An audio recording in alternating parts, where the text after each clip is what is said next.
Got it. Back to the work. Determine the slope. Remember, it's y2 minus y1 over x2 minus x1.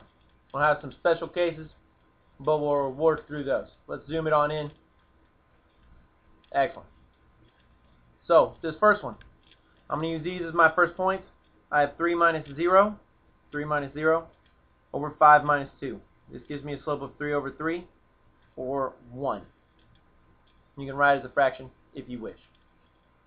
2 minus negative 2, over negative 7 minus negative 11. Alright, 2 minus negative 2, negative 7 minus negative 11. Notice I will take the time to rewrite this. Many of you students hate rewriting things. Guess what? You need these points. These are easy points. Rewrite the problem. Minus a negative, positive. Minus a negative, positive. And then we're going to get, this will be 4 over 4, or again, a slope of 1. Looks good. This one, 3 minus negative 3. I'll put the negative on the inside of the parentheses. There we go. And then 5 minus 5.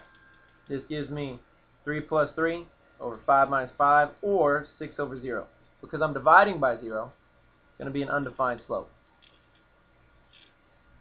Notice the x value isn't changing. This is a vertical line, undefined slope.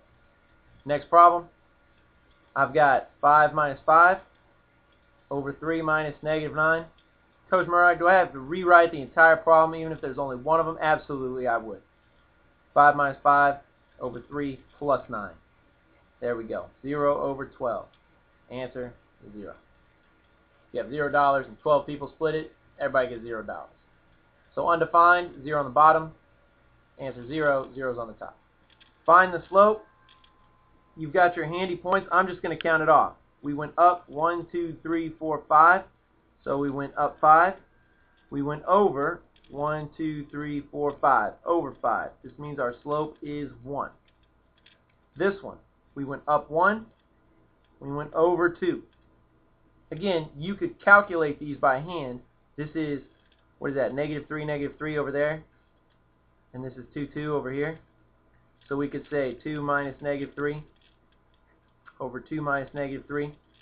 But notice, we're getting those same numbers. Why? The difference in our x's, the difference in our y is the same. So this is 3 plus 2, 5 over 5. Alright, it's just the difference. You can calculate it by hand if you want to. I'm just going to count because in the end, I'm just looking for the difference anyway. My y's, I went 3 down. 1, 2, 3 down. This means negative. I went 1 over. I'm going to leave that as a fraction. Alright, graphing the equation. Make a table, use at least 3 points. Here's my x, here's my y. I'm going to use a 3 for x, a 0 for x, and a negative 3 for x. When I use a 3, 1/3 of 3 is 1, minus 2 is negative 1. When I use 0, we'll get a negative 2. When I use negative 3, I'm going to get negative 3. Here are my 3 points. And there they are, graphed. Number 17, I'm going to have to solve for y. Y is equal to negative 3. Got my little table. Here's my x, here's my y. I need y to be equal to negative 3. So y is always going to be negative 3. And I need some points for x. 1, 2, 3. Looks good. So x is 1, y is negative 3, x is 2, y is negative 3, x is 3, y is negative 3. Here's my line. Boom. Looks great. Number 18.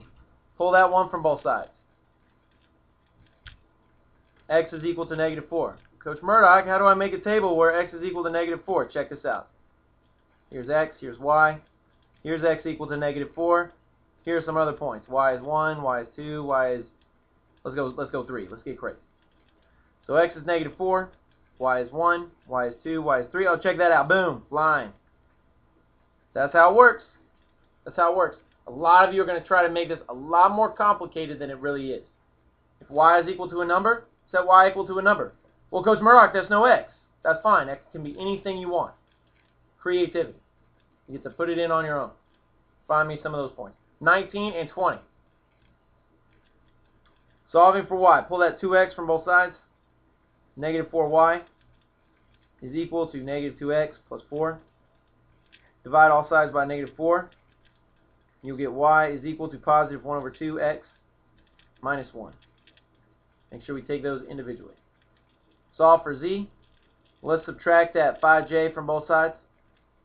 You'll get 2z minus 2 is equal to negative 5j plus 14. That's a terrible 14. Add the 2 to both sides. 2z is equal to negative 5j plus 16.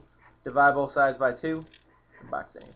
Divide both sides by 2, and you'll get z is equal to negative 5 over 2j plus 8. Again, we're distributing, just like in multiplication, we're distributing this division. We're going to cut the video here. We got one more page, almost done.